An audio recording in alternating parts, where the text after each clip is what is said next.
Kami tidak mempunyai apa-apa. Kalau Engkau mau memanggil saat ini pun kami dapat pulang. Dan kami tidak dapat mengatakan bahwa tidak. Karena itu Tuhan, kami tahu bahwa Engkau mempunyai rencana di dalam kehidupan kami. Supaya kami menjadi berkat bagi orang lain. Supaya kami menjadi kemuliaan bagi nama-Mu. Sehingga pada waktunya Engkau panggil kami boleh menerima pahala yang daripada-Mu. Terima kasih Bapa. Berilah firman-Mu pada saat ini. Engkau yang berkarya. Urapi hamba-Mu, urapi anak-anak-Mu yang mendengar. Dan sucikan dan kuduskan. Dan layakkan kami semuanya. Dan kami ikat segala kuasa gelap. Jangan turut ambil bagian dalam firman Tuhan ini. Hanya Tuhan Roh Kudus yang berkarya. Dalam nama Tuhan Yesus kami percaya. Haleluya. Amin.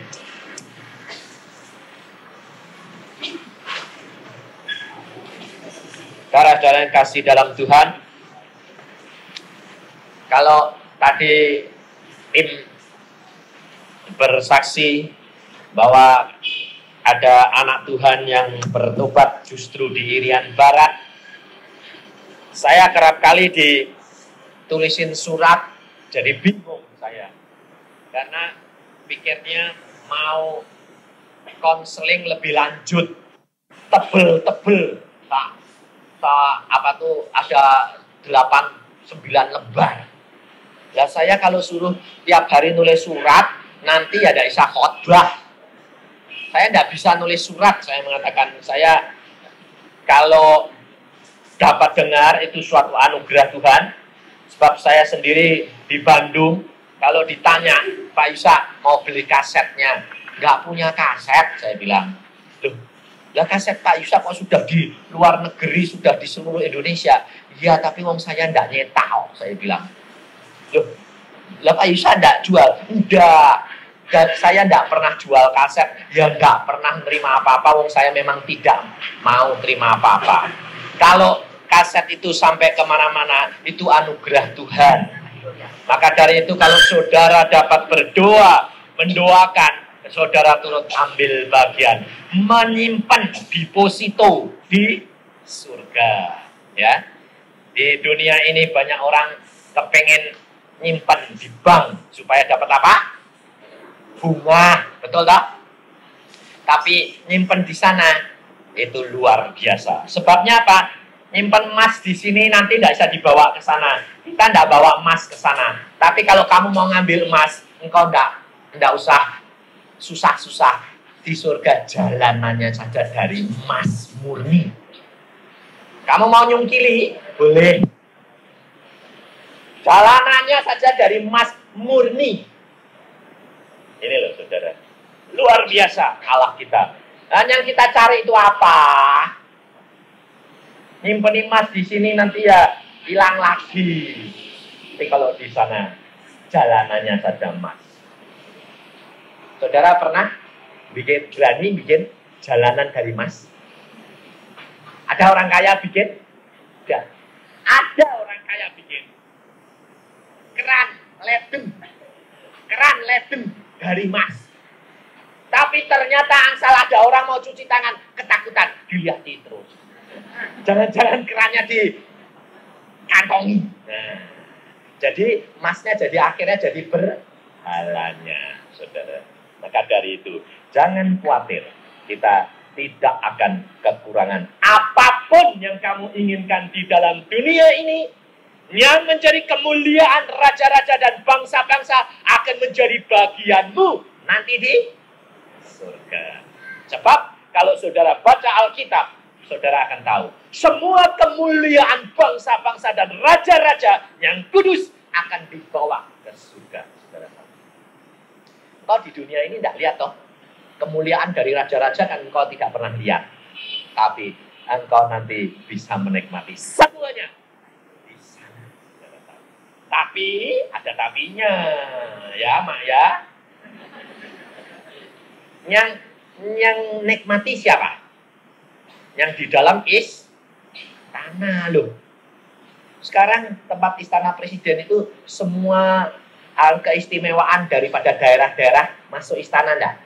Masuk. Ada ruangan Jepara, ada ruangan Kalimantan, ada ruangan irian. Sebabnya apa? Sebab tiap daerah itu punya keistimewaan sendiri. Demikian juga di surga nanti, kemuliaan bangsa-bangsa itu diangkut ke sana. Dan itu masuk dalam istana raja. Jadi yang nikmati siapa? Yang masuk istana. Hanya yang tidak masuk istana, boleh lihat, boleh dari luar. Kelihatan enggak? Kelihatan. Tapi ya, di sana nanti kita luar biasa indah.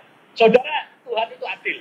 Kalau orang-orang yang di halaman bagaimana mau masuk menghadap kepada saudara yang lain, umpamanya ya, seorang ibu, dia ternyata di dekat istana Tuhan, tapi anaknya ternyata jauh di sana, bisa ketemu enggak? Enggak bisa. Bisa, kalau udah ketemu nanti piye itu, nanti kan enggak tahu. Oh itu anakku, itu bekas anakku, bukan anakku, bekas anakku. Kenal.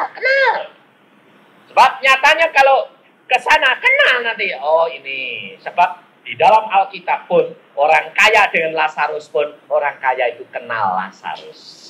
Jadi kenal nanti. Tapi kalau saudara di tempat yang di luar, ini yang di dekat tahta Tuhan, mau datang ke sana, ini terang luar biasa, ini kurang terang, ini nanti menderita kalau ke sana. Nah, tapi bisa nggak ke sana? Bisa. Jangan khawatir, bisa. Kalau saudara kepengen ketemu gitu, langsung saudara akan dibawa ke sana. Pakai apa? Dipakai kerudung. Pakai kerudung. Kerudungnya itu untuk menyerap, untuk menyesuaikan cahaya kemuliaan Allah dengan engkau, supaya engkau tidak menderita. Contohnya, di dalam Alkitab ada Musa pada waktu dekat dengan Allah, mukanya bercahaya. Orang Israel kalau melihat muka Musa jadi takut dan silau luar biasa. Maka Musa kalau mau menemui orang Israel harus pakai kerudung, ditutupi supaya orang lain jangan menderita, jangan silau. Ya, Alkitab ini adalah luar biasa, buku pintar. Jadi kalau sekarang ini ada anak-anak sekolah di sini tuh Pak, saya sukanya apa? Kamu nggak bolos toh ya? Jangan bolos lu ya, nggak boleh. Habis ujian kok ya selesai toh? Ya, jangan bolos. Tapi kamu disiapkan Tuhan untuk nanti yang akan datang. Percayalah. Mak-mak, engkong-engkong, saya, om-om, ini bakal mati dah. Hah? Mati. Terus kemudian kalau ada kesulitan, kesukaran, ada hambatan-hambatan yang bisa nyelusup-nyelusup mencari tempat-tempat rumah orang, siapa? Kamu yang masih muda nanti. Jadi saya senang kalau ada anak-anak muda itu. Sebab saya dulu di jamaah Tuhan, pertama kali dengar suara Tuhan, pertama kali diangkat Tuhan, dengar suara Tuhan umur 12, diangkat Tuhan umur 17. Ketemu pacar, dikasih tahu yang muda. Nah kalau dikasih tahu sudah tua kan pusing nanti ya. Harus dari anak-anak. Sebab Tuhan selalu berbicara dari mulai anak. Daud pun berbicara mulai muda. Ya. Samuel pun pada waktu dia menjadi pelayan bait Allah masih kecil. Tuhan sudah berbicara. Maka dari itu jangan khawatir. Alkitab pasti digenapi. Kalau Allah mau berbicara, asal hatimu merindukan dia, pasti dia berbicara. Ini janji daripada Allah. Karena nama Yesus adalah pembicara. Yesus namanya bicara. Ini saudara. Jadi kalau tidak bicara, itu mesti diperiksa. Saya kemarin melayani seorang yang pengusaha yang berhasil. Masih muda. Ya, punya mobil. Tapi pikirnya mau pergi setempat sebentar, naik motor. Sekarang suruh pakai helm toh. Dia pikirnya, pergi tempat dekat saja kok. Pakai motor saja, tidak pakai helm. Lalu dia pas di belakang truk. Truknya ini bawa besi. Tahu-tahu, kok bisa dia persis masuk, stek, besinya ngelorok, duk, yuk, peot. Loh, itu kebetulan enggak? Tidak ada sesuatu pun yang kebetulan, saudara. Terus ini pecah. Batok kepalanya ini segini. Remek-remek. Hancur. Jadi, saya tilik kemarin itu gepeng. Karena apa? Dalamnya sudah hilang, tinggal kulitnya. Jadi meot gitu, kepalanya bunder, tapi ini peot. Saya bilang, saya tanya, kamu tahu rencana Tuhan? Enggak tahu tuh Om. Rencananya apa ya? Kok saya dipeotin? Dibiarkan peot. Tapi saya tanya, saudara tahu, kalau tulang ini yang remek tadi menusuk otakmu, mengiris otakmu saja, lalu saraf-sarafnya putus, kamu sudah tidak normal lagi. Mata pasti buta, lumpuh. Apa yang kamu nikmati dengan hasil kerja? Kamu gini-gini ya. Terus saya bilang, iya, dia bilang, tahu. Persis, kenapa tepat dia di belakang? Coba telat semenit atau beberapa detik, nggak kena toh? Atau dia melampaui beberapa detik, sudah lewat toh? Kenapa persis? Langsung biar gepeng saja sudah. Saudara tahu. Lalu dokter mengatakan, wah, kemungkinan mata buta dan lumpuh. Tapi Allah kita adalah Allah yang luar biasa.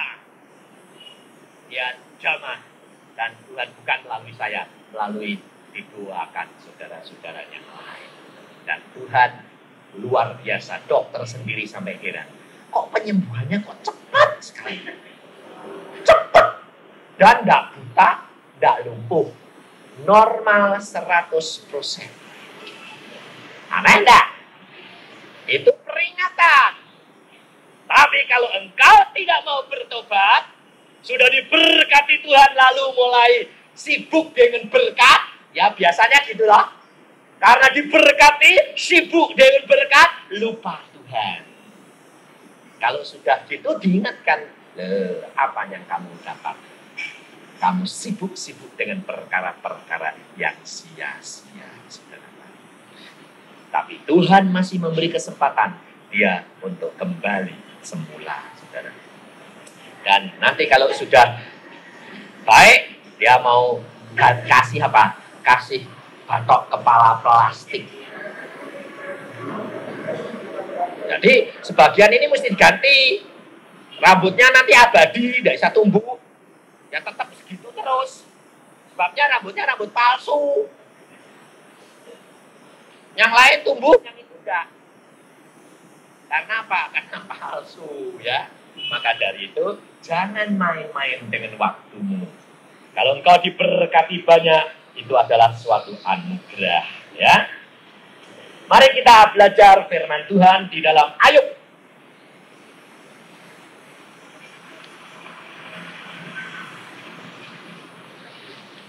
Ayub pasal yang kelima. Wah, nyari Ayub rada angel ya. Angel ya, Ayub gue kapok ya. Yang belum baca mesti lihat indeks ini. Wah, anak-anak muda ini indeksan semua ini.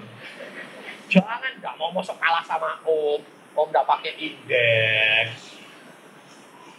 Seret gitu loh, mesti. Kalau emak-emak ya maklum ya mak ya. Itu mak itu dicari itu, tolong dong, sudah lah. Belum, cari dong, ayo mak itu.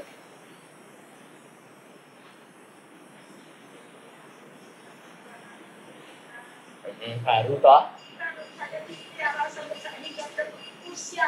Nah ya, puji Tuhan, anugerah masih kuat. Kapan mau pulang, Mak?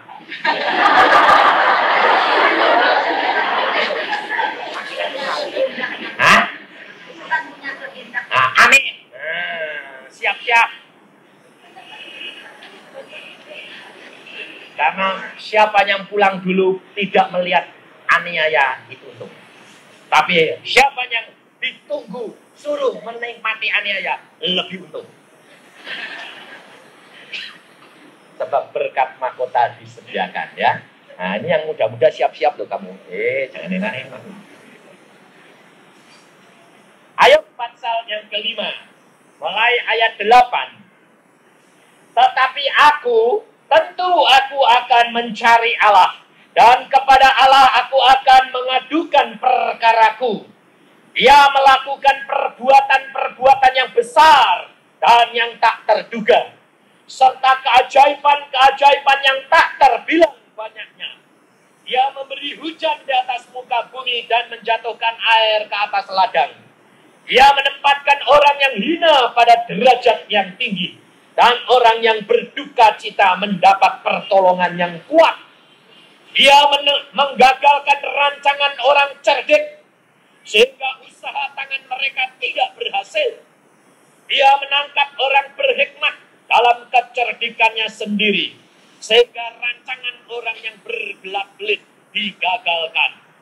Pada siang hari mereka tertimpa gelap, dan pada tengah hari mereka meraba-raba seperti pada waktu malam. Tetapi ia menyelamatkan orang-orang miskin dari kedahsyatan mulut mereka dan dari tangan orang yang kuat. Demikianlah ada harapan bagi orang kecil, dan kecurangan tutup mulut. Sesungguhnya berbahagialah manusia yang ditegur Allah. Sebab itu janganlah engkau menolak didikan yang maha kuasa, karena dialah yang melukai tetapi juga yang membebat, dia yang memukuli tetapi yang tangannya menyembuhkan pula. Dari 6 macam kesesakan engkau diluputkannya, dan dalam 7 macam engkau tidak kena malapetaka. Pada masa ke-8 engkau dibebaskannya dari maut, dan pada masa perang dari kuasa pedang, dari cemeti lidah engkau terlindung, dan engkau tidak usah takut bila kemusnahan datang. Kemusnahan dan kelaparan akan kau tertawakan, dan binatang liar tidak akan kau takuti. Karena antara engkau dan batu-batu di padang akan ada perjanjian, dan binatang liar akan berdamai dengan engkau. Engkau akan mengalami bahwa kemahmu aman, dan apabila engkau memeriksa tempat kediamanmu, engkau tidak akan kehilangan apa-apa. Engkau akan mengalami bahwa keturunanmu menjadi banyak, dan bahwa anak cucumu seperti rumput di tanah. Dalam usia tinggi, engkau akan turun ke dalam kubur seperti berkas gandum dibawa masuk pada waktunya. Sesungguhnya semuanya itu telah kami selidiki. Memang demikianlah adanya. Dengarkanlah dan camkanlah itu. Kalau firman Tuhan ini mengatakan, saudara, kalau saudara telah mendengar, benar begitu tidak? Hah? Betul. Ini luar biasa. Padahal kalau saudara baca, ini adalah perkataannya siapa? Hah? Ayo, bukan. Coba baca di dalam pasal yang keempat permulaan. Maka berbicaralah siapa? Elifas. Elifas itu temannya Ayub. Elifas itu temannya Ayub, di mana Ayub itu mempunyai 4 teman, orang kaya semuanya. Dan pada waktu mereka mendengar bahwa Ayub tertimpa oleh musibah, maka 4 temannya ini datang. Salah satu temannya ini adalah Elifas. Elifas, dia menegur Ayub. Karena apa? Elifas ini juga orang pinter. Dia menyelidiki akan apa yang terjadi di dalam dunia ini.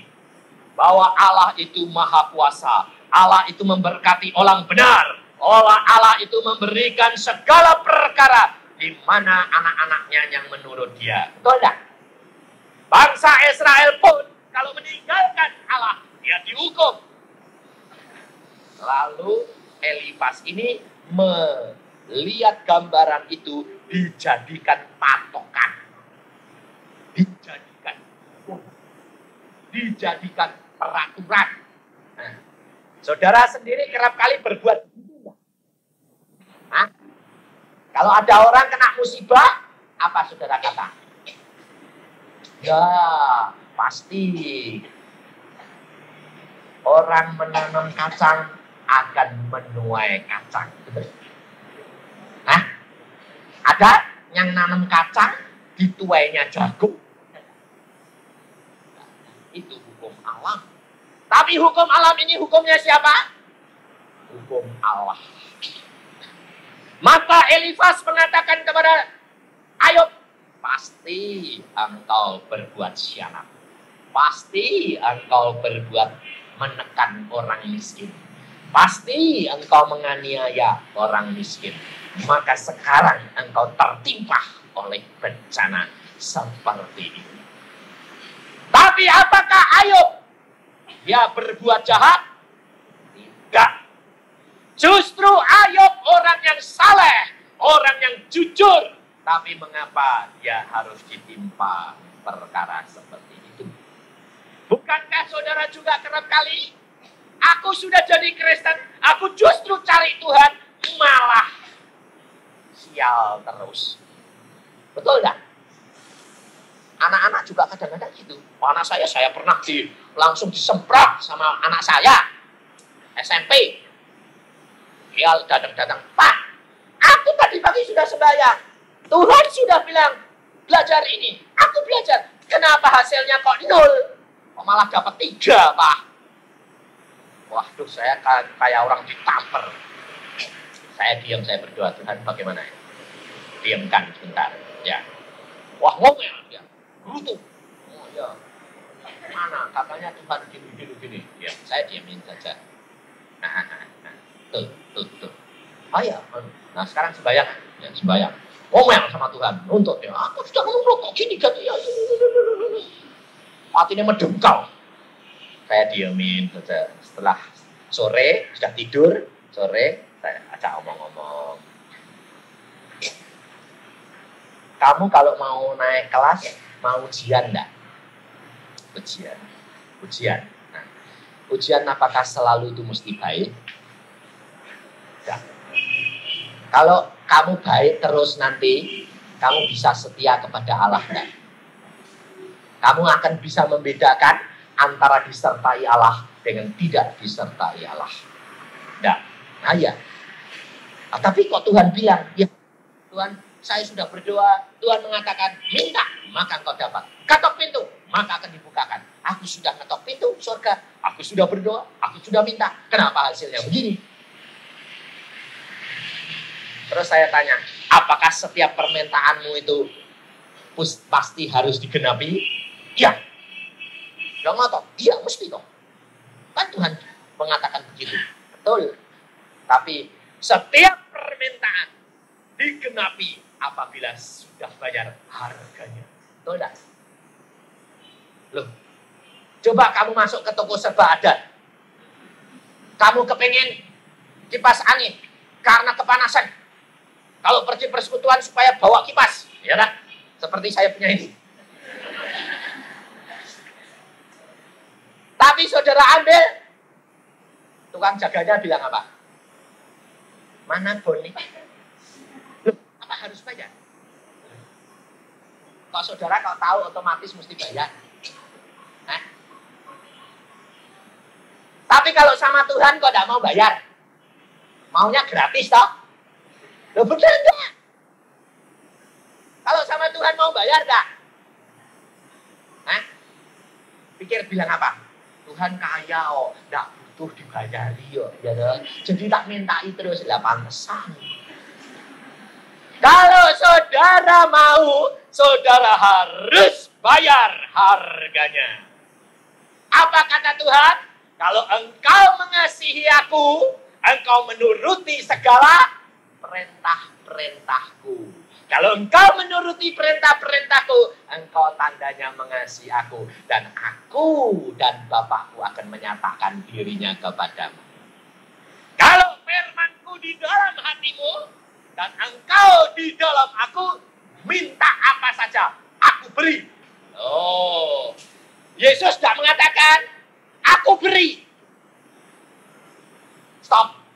Nah, kalau engkau di dalam aku dan firmanku di dalam kamu, minta apa saja. Bayarnya bagaimana? Baca firman, masukkan dalam hati, lalu hidup selalu di dalam kuasa Allah. Minta apa saja, boleh. Oh, itu janji ya. Tapi bayar harganya. Bayar gak mau, minta mau. Nih. Maka dari itu kita harus belajar dari Alkitab. Jangan terpancang oleh hukum kebiasaan, hukum alam. Kita harus berubah, mempunyai visi dan pikiran Yesus. Dan pikiran Yesus adalah pikiran Alkitab. Dan pikiran Alkitab adalah mengatasi semua hukum alam. Ini loh saudara.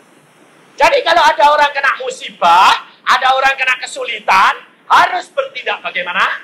Kalau saudara yang harus melayani orang yang kena musibah, jangan langsung ditegur. Ayo, dosa apa kamu? Makanya kamu kena musibah. Nah, lalu sudah gepeng, dipletet-pletet. Ya jadi apa nanti? Hancur. Gak boleh. Saudara doakan, minta hikmat dari Allah. Setelah dapat hikmat dari Allah, berbicara.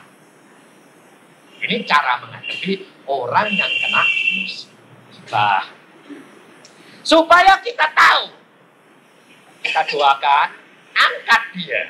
Kenapa saudara mengalami begini? Ya saya ikut Tuhan gini. Oh ya. Justru saudara ingin benar. Setan tidak suka. Ayub contohnya. Orang benar. Tapi malah dipletet-pletet. Tetapi jangan khawatir. Allah punya rencana yang indah di dalam dirimu. Kalau engkau setia seperti Ayub, Allah akan menaikkan 2 kali lipat lebih atas.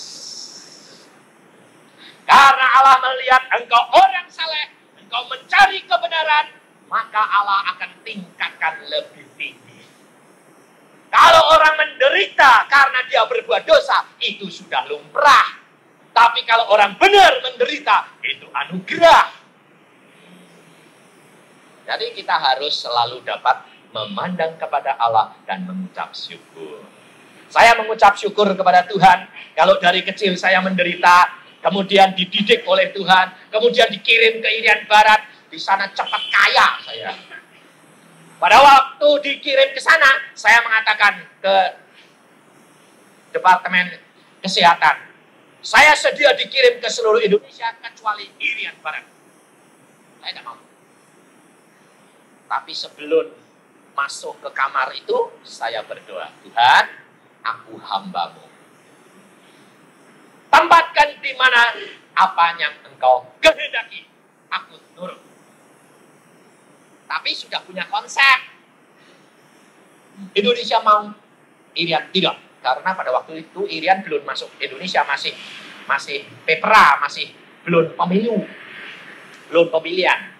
Saya tidak mau, mesti ribut, mesti bunuh-bunuhan, sebab masih ada pemberontakan. Saya masuk kamar, Dirjen itu, oh silahkan duduk. Saudara siap dikirim ke seluruh Indonesia? Ya. Wah, dia senang. Saya salut kepada saudara. Karena saudara tidak menentukan mana-mana. Saya hargai saudara. Saudara saya minta untuk segera berangkat ke Irian Barat. Mulut, pikiran, lupa janji sama istri, sama orang tua saya. Saya bilang, saya siap. Lalu ke tempat mana? Di Biak itu 4 tahun sudah tidak ada dokter gigi. Karena tidak ada yang mau dikirim sana. Dan saudara orang pertama yang mau. Baik, saya berangkat. Keluar dari kamar, saya pikir-pikir, saya tadi mau dikirim kemana ya? Irian Barat, loh, wah, payah ini, wah. Saya sudah janji sama istri saya, sama orang tua saya tidak mau ke Irian Barat. Loh, kok saya? Waduh, masuk saya. Masuk lagi, bilang. Jadi lupa ngetok sampean. Buka saja, masuk ngobrol. Sampai dirjennya kaget, ada apa? Loh, Pak, saya bilang. Tadi saya berkata apa, Pak? Oh, saya sudah tangani surat perintah saudara berangkat ke Irian Barat. Nanti dulu Pak. Saya mau di lain tempat kecuali Irian Barat. Dia bilang, sudah ditandatangani. Apa yang sudah dikatakan harap dipegang. Tapi dia berkata begitu, telinga saya mengiang. Firman Allah, ya di atas yang ya, tidak di atas yang tidak. Saya lalu, oh ya sudah Pak, saya keluar. Tapi setelah itu saya ngomel sama Tuhan. Engkau kok nakal Tuhan? Dia bilang, oh aku sudah bilang, Irian tidak mau kok malah engkau anu. Lalu Tuhan berkata, yang nakal engkau Pak aku. Kamu yang nakal. Nakalmu di mana? Kamu tadi berdoa apa? Tuhan, engkau yang tetapkan aku dimanapun aku berada berserta dengan engkau. Betul nggak? Ya. Lah kok sekarang ngomel? Oh ya. Saya pulang istri saya tanya, kamu ditempatkan di mana? Di Biak. Biak itu mana? Irian Barat. Kok aneh toh kamu ini? Kamu bilang nggak mau? Ya, tapi Tuhan suruh. Caranya Tuhan nyuruh bagaimana? Dibikin lupa segalanya. Suruh bilang iya. Oh, sebabnya kalau diperintah gitu tidak mau, jadi dicabut kesadarannya. Oh, ya sudah berangkat.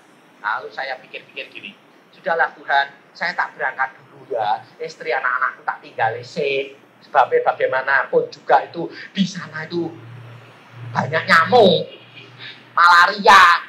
Di samping itu apa? Pemberontak masih banyak. Saya dengar tanya-tanya Irian Barat. Oh, kamu ke Irian Barat, gantung diri. Gantung diri bagaimana? Oke, lihat gadis Irian Barat, kamu berani. Wah, kamu cantik. Malamnya didatangi suruh kawin, kamu tahu enggak? Masa sampai seperti itu? Kenal dulu kebiasaan mereka. Oh ya, nah memang betul. Di Surabaya ini ada teman saya yang dulu di Irian Barat. Dia terpaksa kawin sama anaknya kepala suku di Surabaya ini. Dokter gigi. Itu teman saya di Irian Barat. Dan dia dulu ngejek saya. Karena apa? Pada waktu pemilu saya mau pulang, kalau orangnya di sini dia bisa bersaksi. Dia berkata gini, Cek, kamu mau pulang? Mau minta izin pulang? Oh ini zaman pemilu, nggak boleh pulang. Saya tidur di atas, dia tidur di bawah saya. Anu tempat tidurnya Sun. Kita seminar di Jayapura. Orang 7 dokter minta pulang, nggak ada satu yang boleh izin. Pemilu dilarang pulang. Nah, malam itu selesai seminar, besok menghadap orang 7, saya yang ke-7. Malam itu saya sembahyang terus. Lalu kompleks dokter-dokter itu bilang gini, ini malam terakhir, kita putar film. Film apa? Belum. Waktu semua pergi ke ruangan lain, saya dipanggil sama si itu, Berio itu. Cek, ayo Paci. Udah, mau sembahyang, mau nulis surat loh. Sok suci. Gak bakal enggak, kamu bisa. Kamu sama saya, dulu saya. Gak mungkin kamu boleh pulang. Wong saya gak boleh, kamu gak boleh. Wong kamu lebih muda, lebih sedikit tugasnya di Irian Barat tahunnya. Ya, tapi saya berdoa Tuhan, semuanya lebih tua, semuanya lebih lama di Irian Barat. Aku baru, gak mungkin aku boleh pulang Tuhan. Tapi Tuhan mengatakan apa? Di dalam aku segala perkara, pintu-pintu besi pun terbuka. Saya bilang, apa yang saya lakukan? Nulis surat. Jadi saya suruh ngarang surat.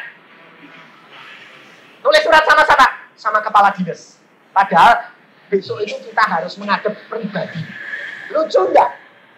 Kita harus besok itu menghadap dia satu-satu mau minta izin pulang. Tapi Tuhan berkata, nulis surat. Aneh enggak? Masuk akal enggak? Wong ketemu orangnya bisa kok nulis surat. Tapi saya nurut, suruh nulis Tuhan. Ya, tulis. Saya tulis kepada Ibu Kepala Dinas yang terhormat. Saya minta izin pulang berhubung karena ini istri saya mau melahirkan dan operasi. Istri saya tidak mempunyai orang tua dan hanya saya suaminya yang dapat menghibur dan mendampingi dia. Dan sebetulnya istri saya harus lahir di sini, melahirkan di sini, tetapi anak terlalu besar, 4,5 kilo. Tidak mungkin lahir karena tidak ada dokter spesialis di sini. Kalau mati, ya aku akan kehilangan segala-galanya. Udah, tutup.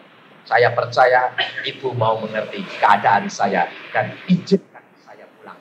Izin khusus pulang. Terima kasih. Selesai saya ambil surat itu. Dalam nama Tuhan Yesus, engkau bekerja, urapi ini dan berbicara. Lalu saya tinggal tidur. Teman-teman habis malam-malam pulang, saya joyok-joyok, bangun, filmnya sudah bar. Saya bilang, aku nggak lihat film, nggak apa-apa, aku mau tidur. Saya bilang, nggak sok suci. Ya sudah, besoknya saudara tahu, yang satu menghadap semprot.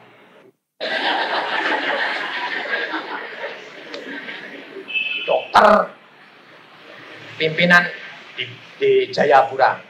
Jadi galaknya kayak macan. Gereng terus. Wangsal orang masuk. Ada Pak? Mau pulang? Tidak. Pelundung. Orang satu, orang dua, orang tiga. Yang bandel duduk. Bu, dengar dulu Bu. Akhirnya, ya saya dengar. Ngomong, tidak ada izin. Pulang, keluar, kerja. Ganti saya. Dia bilang, Cep, percuma. Kita yang tua-tua disemprotin, apalagi kamu? Dia bilang. Saya sembahyang terus. Karena surat saya pegangin. Lalu teman saya bilang, ini bawa surat. Ini dan wong ketemu kok malah nyodoh di surat. Ini dan apa ini? Aku bilang, memang cara ini cara edan. Caranya wong edan ya. Saya masuk, ibunya dia bilang, mau Pak? Saya bilang, maaf Bu, mau memberikan surat. Iya toh? Saya nggak dusta toh? Enggak. Saya nggak bilang mau pulang, enggak. Mau memberikan surat Bu. Ada apa?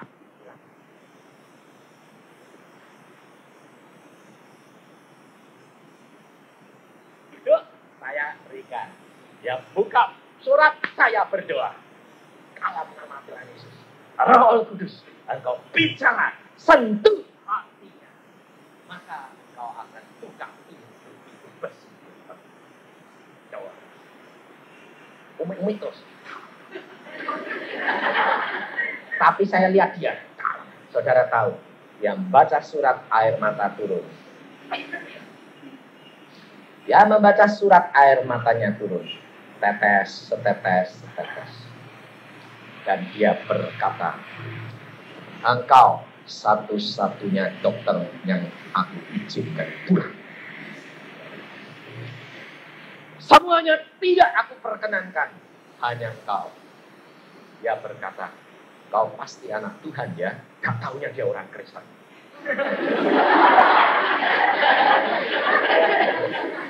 Dia bilang, kamu anak Tuhan ya? Ya Ibu, saya hamba Tuhan. Baik.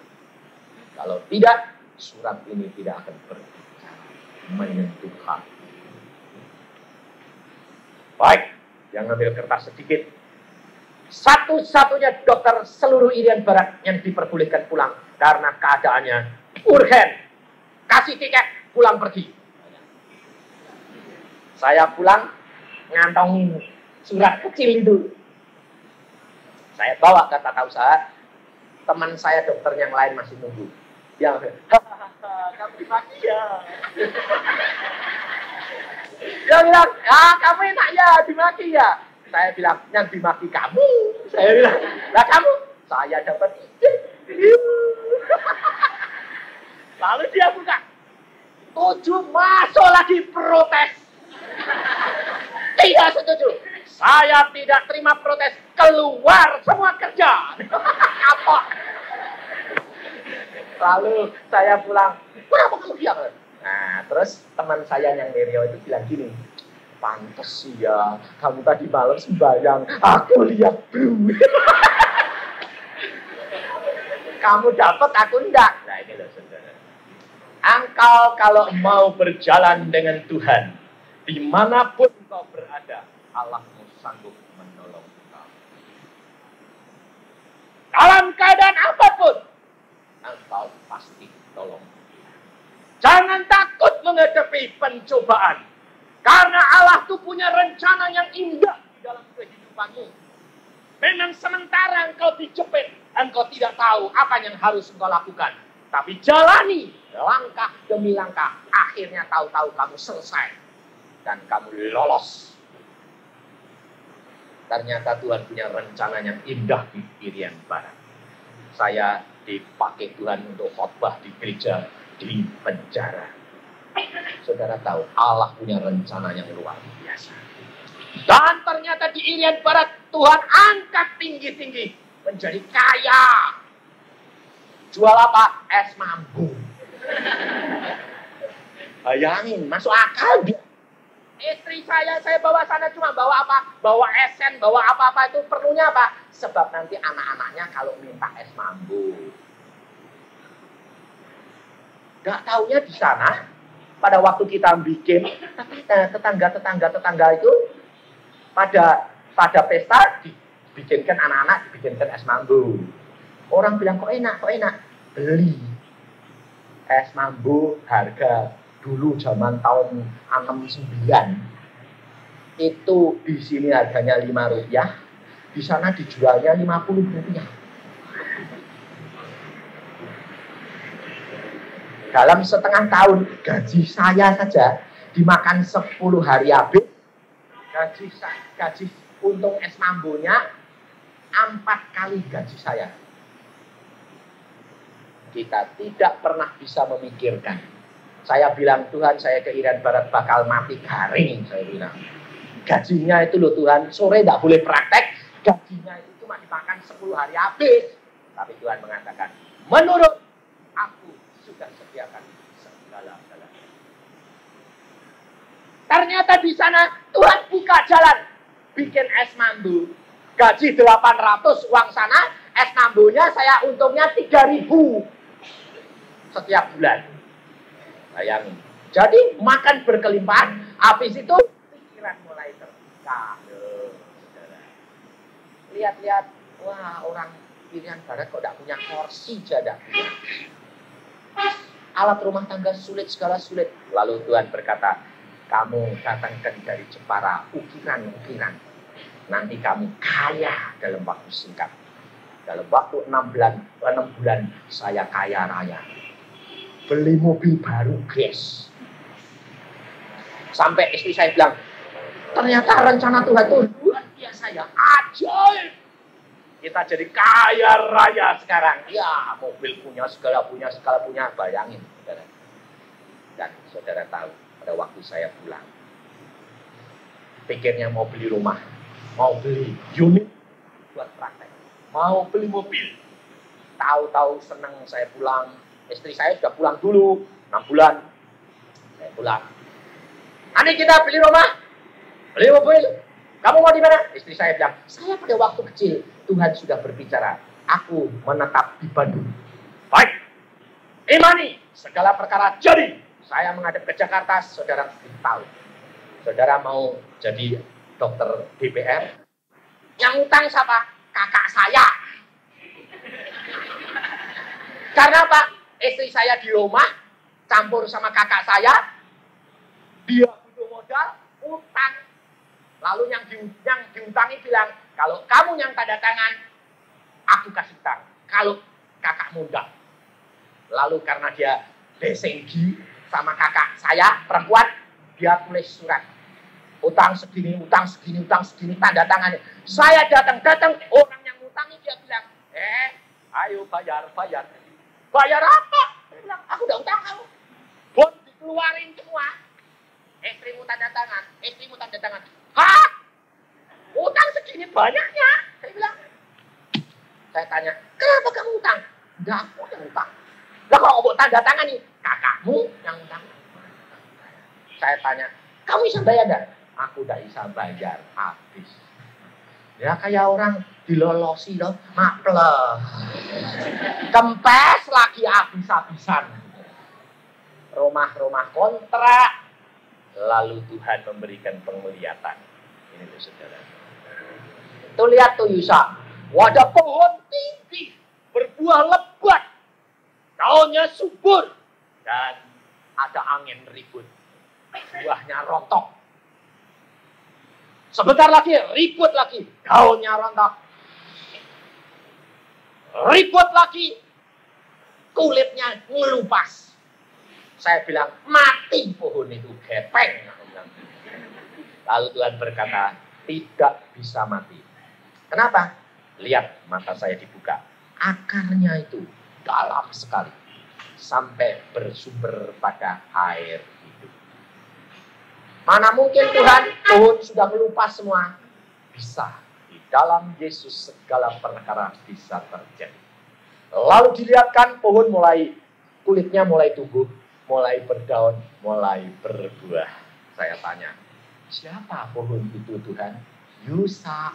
Saya. Ya. Jadi saya bakal gundul kayak gitu. Lebih gundul lagi. Saudara tahu, buka praktek. Beli unit bekas. Sisa-sisa dokter gigi yang sudah laku, saya bangun lagi, bikin lagi. Sewa, saya praktek. Nggak punya kenalan satu di Bandung. Praktek 1 hari belum tentu 1 pasien. Benar-benar dididik Tuhan. Sampai habis ludes. Pakaian dijual. Abonemen koran tidak bisa. Akhirnya saudara tahu. Sampai satu saat makan dari hari ke hari. Mau beli beras 2 kilo, tidak bisa. Beli beras setiap hari, secukup makan hari itu. Saya naik skuter adik saya, karena saya memelihara 3 adik saya di Bandung. Anak 3. Pembantu 1. Istri 1. Di situ saudara tahu kita dididik luar biasa. 1 tahun. Kantong tidak pernah megang duit 1 sen. Kalau ban skuter saya gundul, radialus, ya bukan radial kan nih. Kalau ban gundul itu biasanya kan jegong gitu. Radial tapi alus. Ya. Tidak bisa beli. Istri saya bilang gini, ini nek bane pecah. Kowe mau apa? Kalau bane pecah, aku tidak bisa kerja, tidak bisa praktek, tidak bisa nembel ki. Duit sasen saya tidak punya. Nembel sepeda pada skuter pada waktu itu 25 rupiah. Tidak bisa bayar. Cabut gigi pada saat itu 1 kali cabut. Berapa itu pada waktu itu? Saya 50 apa berapa itu? 50 rupiah kalau salah. Jadi pada waktu itu saya miskin luar biasa. Sampai pada satu saat anak saya berkata, "Pak, besok bayar sekolah lupa." Istri saya nimbung. Besok ya berasnya habis. Ikan makannya sama ikan asin. Tapi untungnya anak-anak luar biasa. Yang paling besar barusan 6 tahun. Barusan sekolah TK. Tapi mereka semua takut lutut. Saya katakan, nak, berdoa, minta kepada Bapak. Saya bilang, istriku, minta kepada Bapak. Saya tanya anak saya, kamu bayar sekolahnya kapan? Tanggal 10. Oh ini barusan tanggal 7 kok nak. Masih tanggal 10 tuh nanti. Ya kurang 3 hari loh Pak. Nggak nyeleng ini Pak. Dapetnya kan sedikit-sedikit Pak. Tidak apa-apa, itu urusannya bapakmu. Tapi istri saya, lah kalau beras kan sesuk toh, wis urgen. Saya bilang, ya. Tapi saudara tahu saya di praktek hanya bawa Alkitab. Kalau tidak ada pasien, saya baca Alkitab berdoa, baca Alkitab berdoa. 3 jam itu nongkrong. Saya bilang, Tuhan, kasih pasien si Tuhan. Istri anak-anak saya minta makan. Saya bilang, Tuhan bilang apa? Ya, aku kasih pasien. Ada pasien satu datang. Wah, hati saya mak piung. Kan lumayan ya dah. Demikian pasien tak terawat, wah giginya perlu dicabutin beneran. Bakal banyak ini ya dah. Cabut suntik, cabut cetil, ora cabut 2 ya. Pikir saya kalau 1 kan kelamaan. Kalau 2 kan lumayan 50, 100 ya dah. Cabut 2 jeglek selesai, pasiennya bilang apa? Ibu-ibu. Wah ini nanti mesti dijabuti semua terus bikin gigi palsu toh Pak ya? Iya. Bu, saya bilang gitu. Ya nanti bayarnya sekalian saja Pak. Matang aku. Piye ini aku bilang itu. Tuhan, engkau saya minta pasien kok engkau kasih. Loh lah, kowe tadi minta apa? Minta pasien toh, tak kasih pasien. Kok udah bayar? Loh bayar kan itu kan urusan nanti. Kamu enggak bilang minta duit kok. Ini loh saudara, saya dibelajar Tuhan berdoa dengan tepat. Ini harus. Kita kerap kali itu tidak berdoa dengan tepat. Saya diajar Tuhan praktek. Berdoa dengan tepat. Saya bilang Tuhan, minta pasien, kasih, tapi nggak bayar. Lain kali saya bilang, salah, minta pasien, datang, bayar. Ya, nggak mau saya sekarang diakali lagi. Saudara tahu pulang nggak bawa uang 1 sen. Kalau saya pulang, boleh tanya istri dan anak-anak. Kebiasaan mereka, kalau sudah waktunya saya pulang, selalu di depan pintu mereka. Karena apa? Tanya hasil. Saya masukkan pin saya ketawa-ketawa. Ketawa-ketawanya itu bukan bawa hasil banyak karena diakali. Saya masuk, das itu ketawa-ketawa. Wah, papa ketawa-ketawa. Puji Tuhan. Aku bilang puji Tuhan. Terus dia bilang apa? Pak, bawa uang berapa? Langsung muka berubah. 0, Pak. Ya. Langsung anak perempuan saya berkata apa? Besok makan apa, Pak? Yang namanya dokter. Dididik Tuhan sampai habis sama sekali. Tapi saya katakan, besok urusan besok. Tapi saya tanya istri saya, berhasil tak kanggo isu-isu ada enggak? Ada teh isu tok. Awanin tek. Ya wis ben. Pakaiane piye? Ora iso. Wis pas-pasan bodoh kabeh entek. Lah apa yang bisa didol? Gak ada, udah habis. Ya wis lah. Anak ini sekolah tanya lagi. Mak medun sekolah mau masuk kelas bilang, "Pak, matanya itu sayu." Dia bilang, "Pak, nanti kalau nih pulang ada nasi, Pak." Bayangin, saudara. Hati orang tua ini hancur pada waktu itu. Saya katakan, ada. Padahal saya tidak tahu dari mana. Saudara. Tapi saya katakan ada. Dari mana, Pak? Engkau boleh lihat nanti. Sekarang belum tahu. Tapi pasti Bapakmu menyediakan. Karena firman Allah berkata, burung diberi makan. Engkau akan diberi. Pada waktu itu saya pulang. Saya ajak istri saya berdoa. Ayo masuk kamar sembahyang. Kenapa? Anakmu tadi minta makan. Nasi sudah habis. Lalu kita berdoa. Saya katakan, Tuhan, anakku menjerit kepadaku. Engkau dengar. Sekarang aku jerit kepadamu. Beri aku makan. Saat itu Tuhan mengatakan, aku sudah kirim makanan buat engkau. Aku sudah sediakan segala-galanya untuk engkau. Jangan engkau takut dan khawatir. Tuhan bicara begitu, saya bangunkan istri saya.